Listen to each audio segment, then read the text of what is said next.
The Mouse and the Shrew, from Wild Life in Woods and Fields, by Arabella B. Buckley.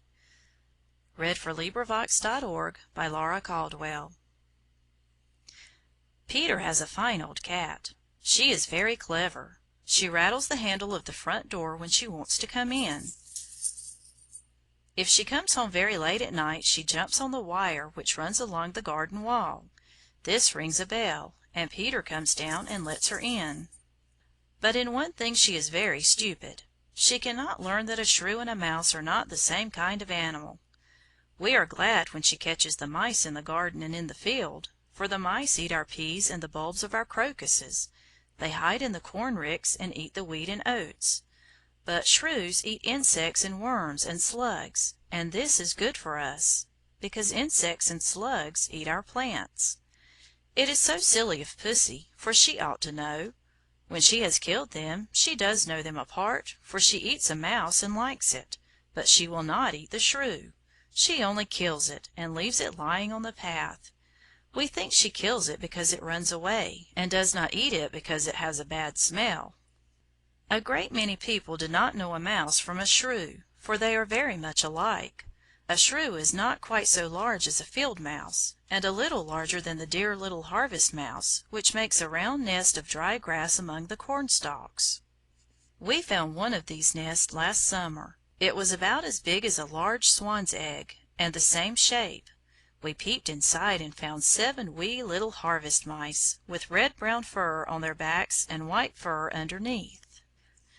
The shrew is more of a gray color, but there is one way by which you can always tell a mouse from a shrew. The mouse has a short snout, and 4 broad white teeth in front.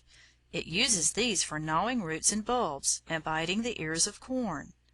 But the shrew has a long, thin snout, and its crown teeth are very small and pointed, so that it can kill and eat insects, worms, and snails. Shrews and mice are both very busy in the evening. We go out sometimes to watch them when the moon is shining. The mice run along so fast out into the field and back to the hedge. Paul says they are carrying seeds and bits of roots into their hole in the bank, for they know that they will want food when they wake up in the winter, and there is none to be found. The shrews move more quietly under the hedge.